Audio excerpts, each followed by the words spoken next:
someone is refreshed. Are you? Now what? Hi. I'll make this nice and short. I'd like to talk about my reaction to things, and so when maybe someone verbalizes something to me and how I react in my body and start to shut down, for example. You know, a lot of people have said to me, over the years, you don't smile much, you don't smile much, and that really frustrates me. And maybe I start thinking, maybe I overthink too much, when in moments I know that I'm really happy. So, I guess my question is, how do I learn to control my overthinking and going into the stories, because they seem so rapid sometimes? Well, we don't think that there's a better topic for this point in our conversation than reaction, because that is in fact the reason that so many of you don't offer the vibration that you mean to steadily. And we cannot talk about reaction without talking about law of attraction, because your reaction is because of law of attraction. So it feels to you like what you're reacting to is a circumstance, or maybe what someone said, that you're reacting to the condition. But really what you're reacting to is your vibrational habit that caused the condition.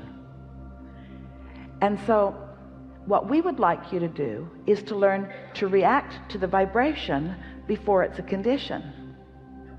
In other words, we want you to react. It's like if you're driving and the bumps on the road let you know that you're going off the road into the ditch. We want you to react from the information. And so getting yourself in alignment is about reaction, isn't it? It's about using your guidance system. How could anyone effectively use their guidance system if they're not reacting to the guidance or adjusting to the guidance?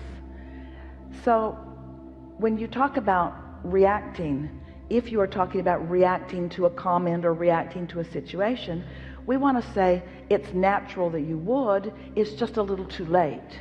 Because once it has come so far that you're having that experience, of course, then the reaction becomes part of your experience. So it really is about catching it earlier. It's about caring about the way you feel and catching it as early as you can, yes? I've been using meditation as a practice for... That's a really good way to practice a vibration. How do I tell the difference, between that gut feeling and that head and those different thoughts that are coming in on maybe a decision to make or something to go for? We've been talking a lot about inspiration, but we want to remind you all here today that that feeling of inspiration is that feeling of being called. It's really a feeling of momentum. So you can be inspired from the receptive mode, from the receiving mode, from source, or you could be inspired from your resistant mode, from trouble.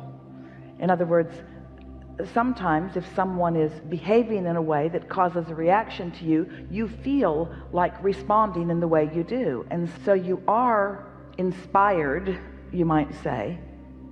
You just want to be aware of from what vibrational stance the inspiration is coming. You see what we're getting at? So there is no way around this other than to consciously acknowledge what the receiving mode feels like. Compliment yourself when you are there. Acknowledge the benefit of being there, not just because of the results that happen, but because of how good it feels along the way. And before you know it, you just become less willing to think the thoughts that will eventually lead to the more unwanted experience. It really is about practicing it. But we've never known anyone who was successful at shifting their vibration who did not understand vibrational basis of things. Almost everyone in your world is reacting to situations. So it's just a reaction to this and a reaction to this and a reaction to this. And we want you to realize that you didn't come as a reactor, you came as a creator. And so what you're wanting to do is, first thing in the morning, before there has been anything really for you to react to, do your best through meditation is a really good way to tune in to who you really are. And then after you've tuned into who you really are, then you can begin reacting to the impulses that are coming from that. Such a good word. We haven't talked about reaction in this context with much depth. Is it of value to you? Can you feel it? Awareness has been something which is built over time as my frequency has changed and I've done more meditation practices. And oftentimes now I may react and I'll go, damn it, I knew I should have caught it then. How can we, is there any strategies or anything that we can implement to be able to catch things quicker? Yeah, acknowledging that you didn't catch it quicker is a good step in queuing yourself up to be ready earlier.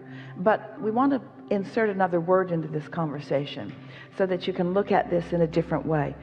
Let's use an example, not necessarily one that you're offering, where someone is suing you or negatively affecting you in some way, and you have a reaction about that. What we would like to say is that really what it is a continuation of a vibration. The things that are manifesting in your experience are actually reactions to a vibration that you've got going on. So in a world of law of attraction, isn't everything a reaction? Everything's a reaction to the vibration that you've got going on. That's really important to acknowledge. Can you feel how important that is?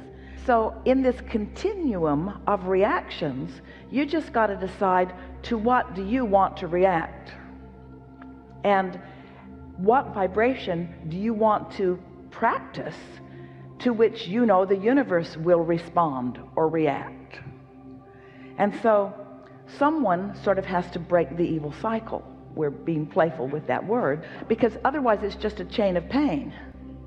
And someone has to decide, wait a minute, I'm not going to go the way of this momentum. I'm going to do something else, but I can't do it right now because the momentum is taking me. So I'm just going to take a hiatus from this conversation or from this topic. And I'm going to focus upon the things where my reaction and the universe's reaction to my reaction is what I want it to be. So let's not condemn reaction. Let's call it a natural consequence of the vibrational universe in which we are all focused. And instead, let's just talk about getting better at focusing and better at sending a signal to which the universe is going to react. And just be playful about it. That's really important. Esther started playing a game with herself where when wonderful things would happen, she would say, I did that. And when not wonderful things would happen, she would say, I did that too.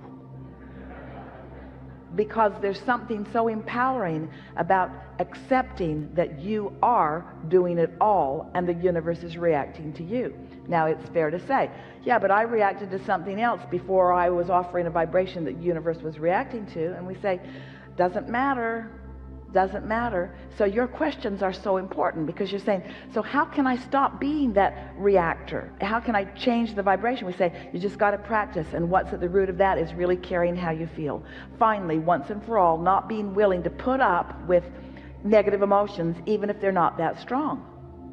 Most of you put up with stuff until it gets really big, and then you react in a stronger way.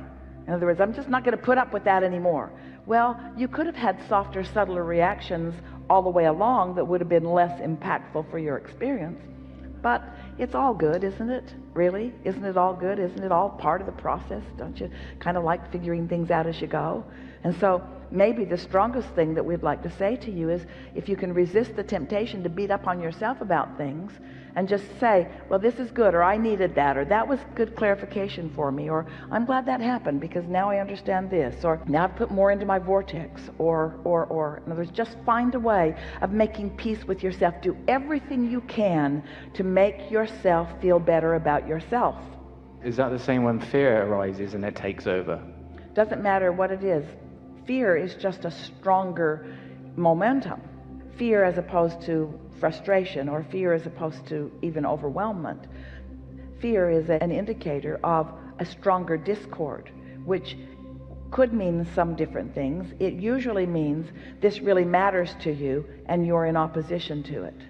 And it also usually means that you've been practicing the vibration and you've allowed the momentum to become quite strong. That usually means that you could have stopped it at many opportunities at an earlier time.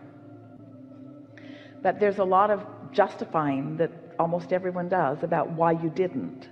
And usually it's just because you didn't take the time or because you're too busy. That's a big factor for so many of you. You get yourself so task-oriented and so time-sensitively task-oriented that you don't feel like you have the luxury of time to process things or to find a better thought. But you can soothe that a lot with a very small habit.